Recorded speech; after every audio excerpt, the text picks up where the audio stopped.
दोस्तों, मैं राहुल जैक आप सभी का फिर से अपने चैनल पर स्वागत करता हूं। आज हम लोग सीखने वाले हैं त्रिभुज क्या है।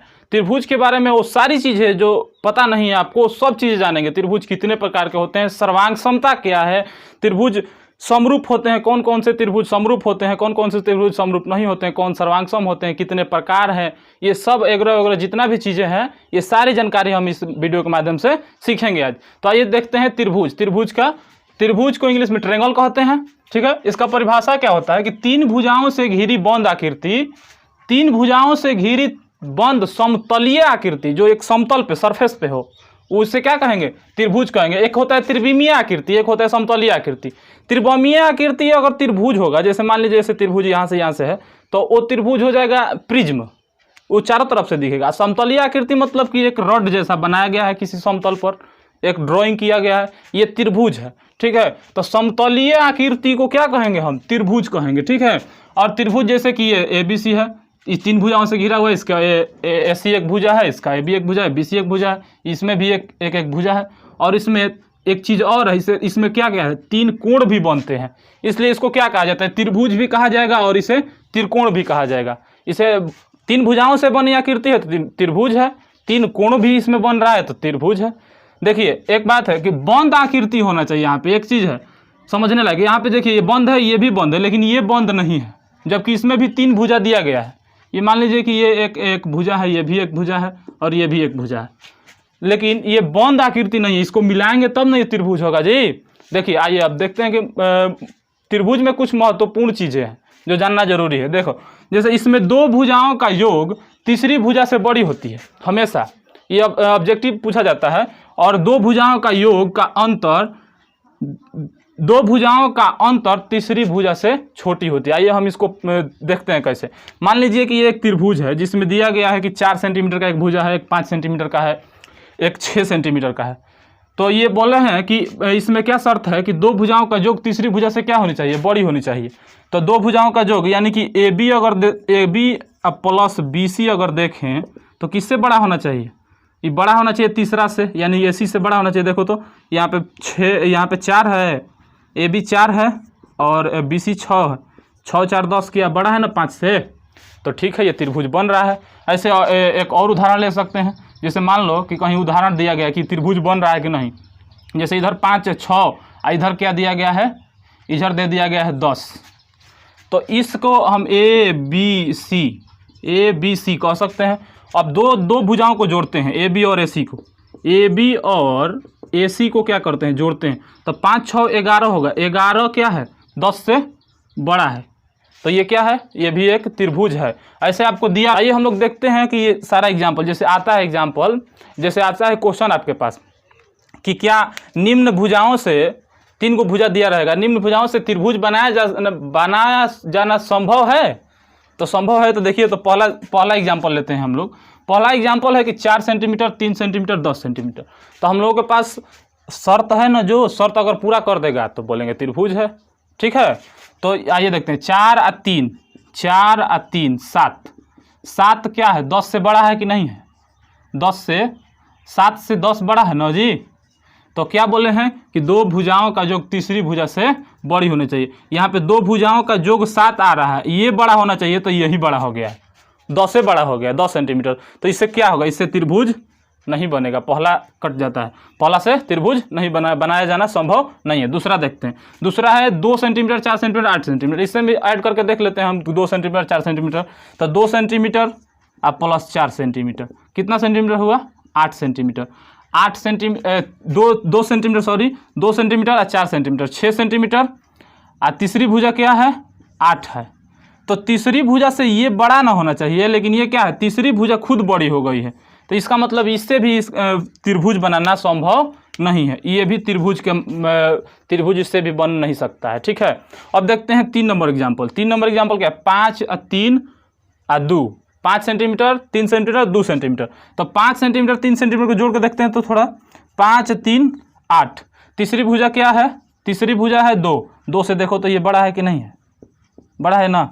इसका मतलब इससे क्या त्रिभुज बनाना संभव है, इसे त्रिभुज बन सकता है। 4 नंबर सवाल देखते हैं। 6 9 और 7। तो 6 9 जोड़ देंगे, 6 और 9 कितना हो जाएगा? 15। 15 इससे बड़ा है कि नहीं है? बड़ा है ना जी। तो 15 इससे बड़ा, इससे भी बन सकता है। तो ये एक शर्त कोई भी पूरा करना चाहिए। देखिए अंतर वाला पर देखते हैं, जैसे देखिए 4 में से 3 घटाएंगे तो 1 क्या होना चाहिए, तीसरी भुजा से छोटा होना चाहिए ना। तो यहाँ पे तो छोटा है, लेकिन फिर दूसरा देख लेते हैं। 10 में से 3 घटाएंगे 7, 10 में से 3 घटाएंगे 7, इससे छोटा है, इससे तो बड़ा हो जा रहा है, तीसरी भुजा से बड़ा हो जा रहा है। इसका मतलब कि ये त्रिभुज नहीं बनाएगा। इससे में भी देख लेते हैं, 8 और 4 12, 12 तीसरी भुजा से बड़ हो जा रहा है। खुद अपने बड़ है बकलोलवा, हाँ अपने बड़ है तो कहाँ से होगा, ये त्रिभुज नहीं बन सकता है। इसमें देखिए 3 में से 2 घटाएंगे 1, देखो तो ये 5 से छोटा है, तीसरी भुजा से छोटा है, ये त्रिभुज बनना संभव है। इसमें 9 में से 6 घटा देंगे 3, 7 से 3 छोटा है, ये बनना संभव है। आइए देखते हैं, थोड़ा 8 क्लास का टॉपिक है कि इसका 10 क्लास में ये टॉपिक नहीं है, हालांकि हम यहाँ पे समझा देते हैं कि त्रिभुज कितने प्रकार के हैं और कौन कौन है। ठीक है, देखते हैं। ये त्रिभुज के प्रकार। त्रिभुज को 2 आधार पर बांटा जाता है, एक भुजा के आधार पर, भुजा के आधार पर भी ये कितने प्रकार के, 3 प्रकार के, और कोण के आधार पर भी ये 3 प्रकार के। भुजा के आधार पर इसको पहला को समबाहु त्रिभुज, समद्विबाहु त्रिभुज, विषमबाहु त्रिभुज। समबाहु का मतलब सम मतलब बराबर, बाहु मतलब भुजा, जिसका भुजा बराबर हो उसे समबाहु त्रिभुज कहेंगे। जैसे देखो 4 सेंटीमीटर 4 सेंटीमीटर 4 सेंटीमीटर, तो ये क्या है, ये समबाहु त्रिभुज है। इसका क्या है, तीनों भुजाएं क्या है, बराबर है। समद्विबाहु, सम माने बराबर, द्वि माने 2 गो, और बाहु माने भुजा, जिसका 2 गो भुजा बराबर हो उसे समद्विबाहु त्रिभुज कहेंगे। तो इसमें कौन है, इसमें देखो 3 3, 2 गो बराबर है, एगो से हमको मतलब नहीं है, इसका मतलब कि ये क्या है, ये समद्विबाहु त्रिभुज है। ठीक है, अब है विषमबाहु त्रिभुज। विषमबाहु त्रिभुज माने विषम माने कोनो बराबर नहीं होना चाहिए, विषम माने कोई भी भुजा बराबर नहीं हो। देखो एगो 2 है तो एगो 5 है, एगो 6 है, ये कैसे है जी, ये बराबर है नहीं है कोनो, तो इस क्या है, ये विषमबाहु त्रिभुज है। अब देखते हैं कोण के आधार पर। कोण के आधार पर सम कोण होता है, न्यून कोण होता है, अधिक कोण होता है। तो ये एक कोण का टॉपिक अलग है, हम बोलिएगा तो बना देंगे।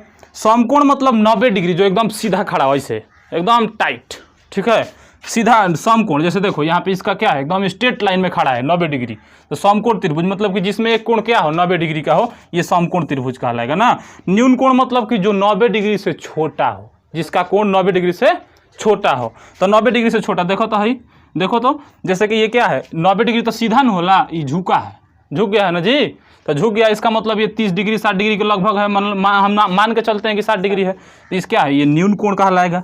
ये न्यून कोण त्रिभुज है, न्यून कोण से बना हुआ त्रिभुज है। अब यहाँ पे है देखो अधिक कोण त्रिभुज, यहाँ पे है कि ये तो सीधा 90 डिग्री यहाँ से होता है, ये तो 90 डिग्री से भी बाहर है।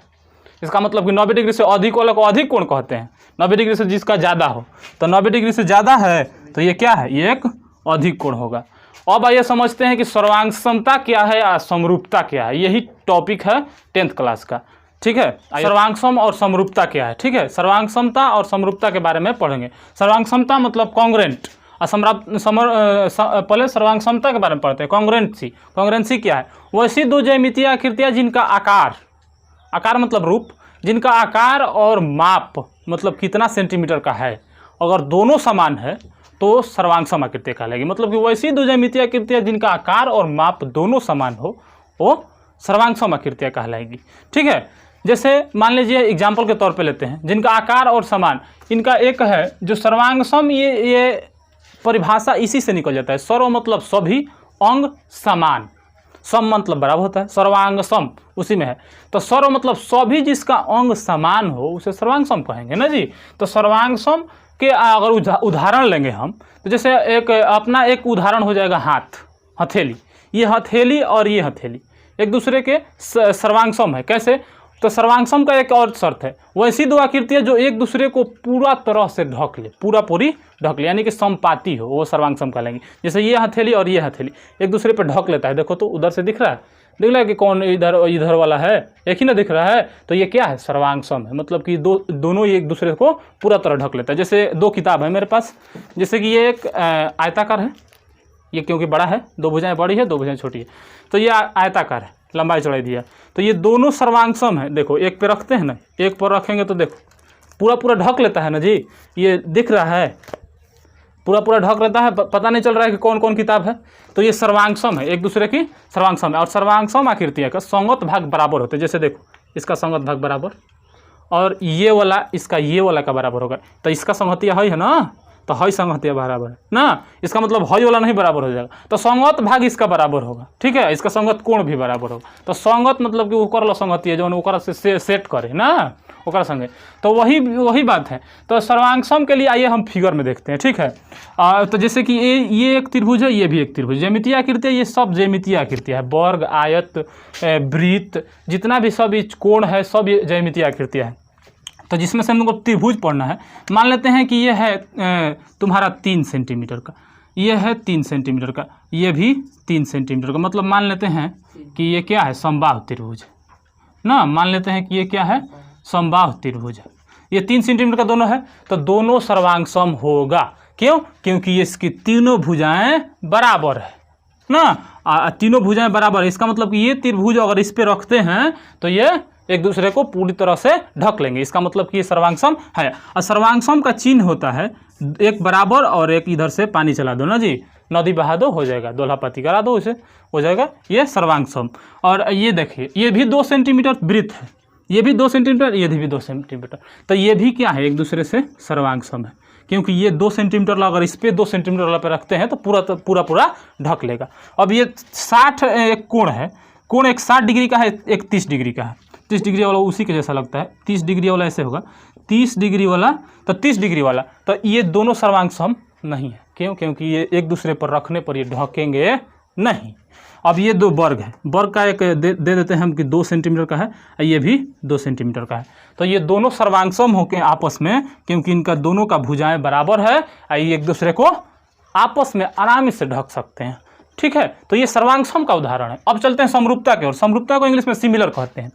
तो समरूपता इससे थोड़ा आसान है, क्योंकि इसमें एक ही चीज़ की जरूरत होता है। वैसी 2 ज्यामितीय आकृतियाँ जिनका आकार समान हो, माप जरूरी नहीं है कि माप जो है वो जरूरी नहीं है कि माप इसका समान हो, माप समान भी हो सकता है। जैसे यहाँ पे माप समान है तो ये भी चलेगा, ठीक है, ये भी चलेगा, लेकिन जरूरी नहीं है कि माप समान हो। तो एक ही चीज़ ना है कि आकार, मतलब कि ओकरे लेखा देखे के चाहिए ना, उसी के जैसा दिखना चाहिए। जैसे मान लीजिए कि हम है 6 फुट के आदमी, ठीक है, एक है बौना 3 फुट के, तो वो हमारे से आकार में, वो हमारे से माप में छोटा है, हम है 6 फीट की, वो है 3 फीट का, तो ये माप में छोटा है, लेकिन हम जैसे दिखते हैं वैसा वो भी दिखता है, मतलब आकार एक ही जैसा है। मेरा भी मुंह है, उसका भी मुंह है ना, तो आकार है, वो भी मेरा समरूप है।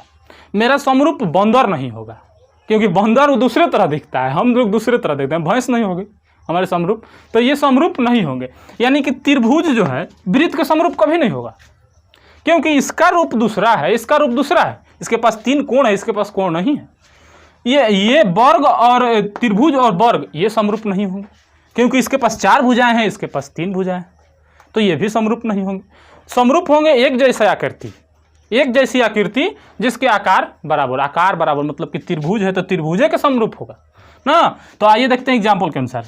तो ये त्रिभुज इसका सर्वांग सम है ना, तो ये समरूप भी होगा, ठीक है, ये समरूप भी होगा। ये सर्वांग सम है तो सर्वांग सम आकृतियाँ समरूप भी होती है, ठीक है, या बता देंगे। लेकिन ये जो है ये 60 डिग्री है, ये 30 डिग्री है, ये सर्वांग सम तो नहीं था ना, ये सर्वांग सम नहीं था, लेकिन ये समरूप है, क्योंकि ये भी ऐसे दिखता है और वो ऐसे दिखता है, बड़े छोट बड़ है, तो छोटा बड़ा से कोई लेना देना नहीं है इसमें, मतलब कि माप से कोई लेना देना, क सेंटीमीटर के है, क सेंटीमीटर का वो है, तो ये भी सर्वांग सम, ये भी समरूप है। तो समरूप का चिन्ह है, समरूप का चिन्ह यहाँ लिखते हैं। समरूप का इसमें है कि बराबर पर इसका नदी बहाना है, इसका दोल्हापाती ऐसे ही करा देंगे, नदी बहा देंगे, ऐसे ही हो जाएगा, ठीक है। तो ये समरूप का चिन्ह है। तो समरूप ये मतलब कि ये दोनों आकृतियाँ समरूप भी है, ये भी 2 आकृतियाँ समरूप है, ये भी 2 आकृतियाँ समरूप है, ये भी 2 आकृतियाँ समरूप है, ठीक है। अब देखते हैं कि 2 त्रिभुज के समरूप होने के लिए क्या क्या शर्तें जरूरी है, या बहुभुज कह सकते हैं। देखिए 2 बहुभुज के समरूप होने के लिए क्या चीज़ें जरूरी है बताते हैं। देखिए 2 बहुभुज काहे ऐसे कर रहे हैं जी, 2 बहुभुज समरूप होते हैं यदि 2 बहुभुज में सब आ जाएंगे जिसकी भुजाएं 1 से अधिक हो। त्रिभुज में 3 भुजाएं होता है, वर्ग में 4 भुजाएं होता है, ये सब बहुभुज है, ठीक है। तो ये जो 1 से अधिक हो, ये कि भुजाओं की संख्या बराबर होनी चाहिए, भुजाओं की संख्या बराबर होनी चाहिए, भुजाओं की संख्या बराबर हो, भुजाओं की संख्या बराबर हो। 2 नंबर है कि संगत कोण बराबर हो, संगत कोण बराबर हो, संगत कोण बराबर हो। 3 नंबर है कि संगत भुजाएं समानुपाती हो, संगत भुजाएं समानुपाती हो, समानुपाती हो, समानुपाती माने एक ही अनुपात में हो, बराबर अनुपात में हो ना। तो ये 3 चीज़ें बहुभुज को समरूप होने के लिए जरूरी है। तो यही 3 चीज़ें त्रिभुज पे भी लागू होता है जो हम लोग को पढ़ना है, ठीक है। तो ये त्रिभुज पे भी यही चीज़ें लागू होता है कि त्रिभुज भी समरूप होगा कब, तो त्रिभुज में तो संख्याओं भुजाओं की संख्या बराबर होता है। यानी कि 2 चीज़ें त्रिभुज के लिए आवश्यक है। एक है कि संगत कोण बराबर हो, उसके संगत कोण बराबर। मान लीजिए कि जैसे कि ये त्रिभुज है और ये भी एक त्रिभुज है। संगत कोण बराबर कहने का मतलब कि ये 30 डिग्री का है, ये मान लेते हैं, इसका मान लेते हैं कि ये 70 डिग्री का है, ये 30 डिग्री का, और ये हो जाएगा तुम्हारा 7 3 10, ये हो जाएगा 80 डिग्री का। तो ये है तुम्हारा 80 डिग्री मान के चलते हैं, ठीक है। ये हो जाएगा 30 डिग्री, ये है 70 डिग्री। तो भले ही अलग अलग है, लेकिन देखो 70 70 इसका एक संगत भाग बराबर है, 80 80 कोण के बराबर है, 30 30 के बराबर, इसका संगत कोण बराबर है। तो संगत कोण बराबर है, इसका मतलब ये दोनों त्रिभुज क्या है, समरूप है। संगत भुजाएं समानुपाती हो, तो इसके लिए अगर उदाहरण लेते हैं, एक उदाहरण ले लेंगे। मान लीजिए कि ये और एक त्रिभुज है, ये इसका है ये 2 सेंटीमीटर का, ये है 3 सेंटीमीटर का, ये है 4 सेंटीमीटर का। तो इसका ले लेते हैं, ये है 4 सेंटीमीटर, ये है 6 सेंटीमीटर और ये है 8 सेंटीमीटर। ये है 2 सेंटीमीटर, ये 4 सेंटीमीटर, 6 सेंटीमीटर, ये 2 सेंटीमीटर, 3 सेंटीमीटर, 4 सेंटीमीटर, ये 4 सेंटीमीटर, 6 सेंटीमीटर, 8 सेंटीमीटर। इसका भुजाएं समानुपाती है। देखो अगर हम ABC इसका नाम दे देते हैं, ABC, और इसका DEF, तो AB जो है वो AB बटा DE, AB बटा DE जो है, यहाँ पे समझाते हैं हम, AB बटा DE समानुपात का मतलब यही हुआ, अनुपात। तो AB अनुपात DE यानी कि 2 अनुपात 4, 2 दूनी के 4, 1/2, AC अनुपात DF, AC अनुपात DF यानी कि 3/6, 3 दूनी 6, 1/2, BC अनुपात EF यानी कि 4/8, 4 दूनी 8। तो ये तीनों का अनुपात क्या है, बराबर है। ये इसका मतलब कि समानुपाती है। तो ये दोनों त्रिभुज क्या होंगे, समरूप होंगे, ठीक है। तो चलिए इसके महत्वपूर्ण आगे बढ़ते हैं। हाँ, तो आइए देखते हैं समरूप त्रिभुज में कुछ महत्वपूर्ण चीज़ें जो परीक्षा में आने वाला है, हमेशा आता है, याद रखिएगा, ठीक है। देखिए सभी सर्वांगसम आकृतियाँ समरूप होती है, लेकिन सभी समरूप आकृतियाँ सर्वांगसम नहीं होती है, ठीक है। ये शर्त है। जैसे आइए हम इसको प्रमाणित करते हैं। सभी समरूप आकृतियाँ क्या होती है, सर्वांगसम होती है। देखिए समरूप आकृतियाँ 2 लेते हैं, नहीं सॉरी, सभी सर्वांगसम आकृतियाँ समरूप होती है, लेकिन समरूप आकृतियाँ सर्वांगसम नहीं होती। सर्वांगसम आकृतियाँ, मान लीजिए कि ये 2 त्रिभुज है, 2 त्रिभुज है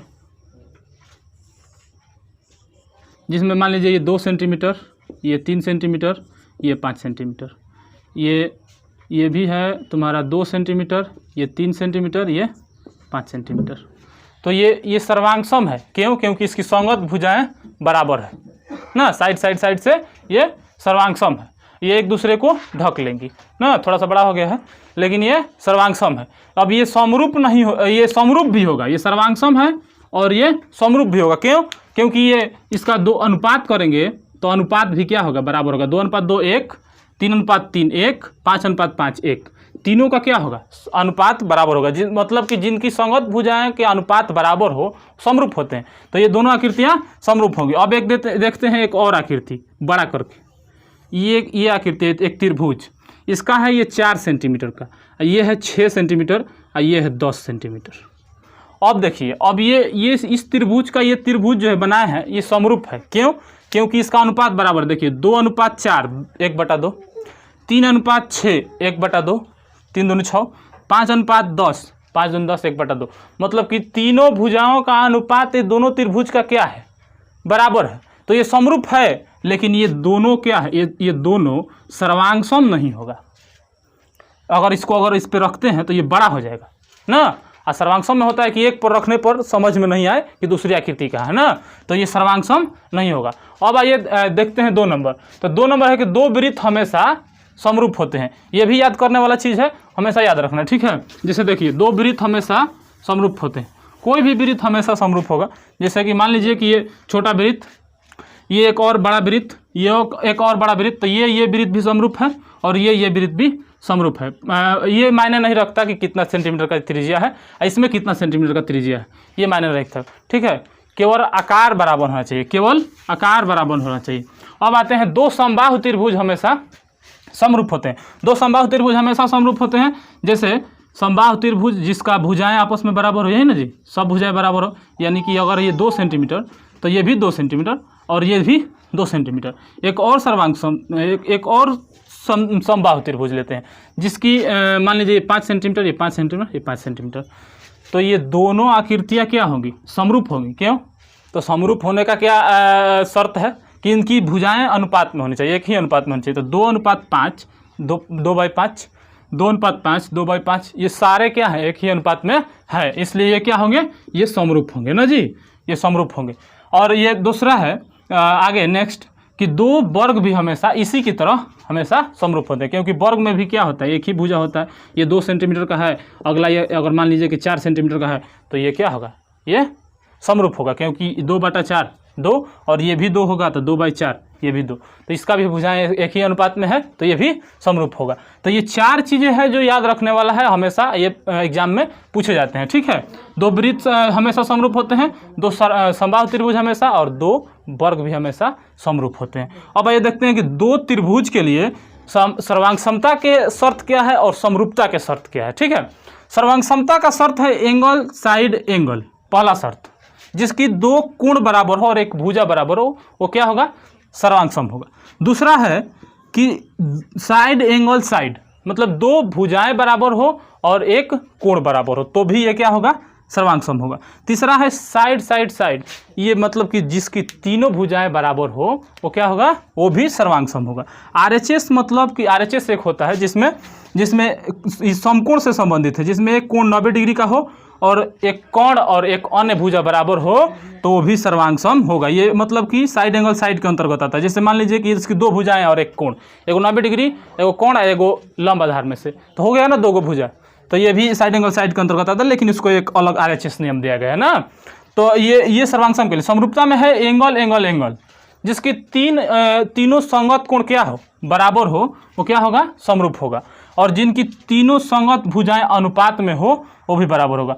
देखिए एक चीज़ मिलता जुलता है, side side side, side side side, लेकिन अंतर है इसमें, एक ही चीज़ का अंतर है कि यहाँ पे साइड साइड जो है ये बराबर है, और यहाँ पे साइड साइड जो है ये समानुपाती है। ये क्या है? समानुपाती है। यहाँ पे भुजाएं एक दूसरे के समानुपात में होगी, लेकिन सर्वांग सम होने के लिए भुजाएं क्या होगी? एक दूसरे के बराबर होगी। इसमें एक दूसरे के बराबर होगी, इसमें एक दूसरे के समानुपाती होगी। एक चीज़ और कॉमन है, साइड एंगल साइड भी है इसमें, और साइड एंगल साइड इसमें भी है। इसमें 2 भुजाएं आपस में बराबर, एक कोण बराबर। इसमें 2 भुजाएं जो है साइड साइड, ये अनुपात में होना चाहिए, ये समानुपाती होना चाहिए, समानुपाती। ये दो भुजाएं समानुपाती और एक कोण बराबर, तो ये क्या होगा? ये समरूप होगा।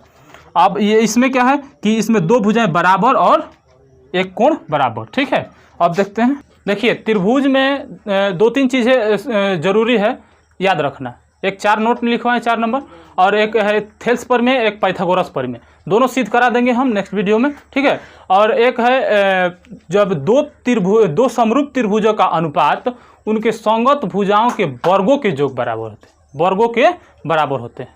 ये 2-3 चीज़ें जो है इम्पोर्टेंट है, जो हम करा देंगे आगे। चलिए मिलते हैं नेक्स्ट वीडियो में।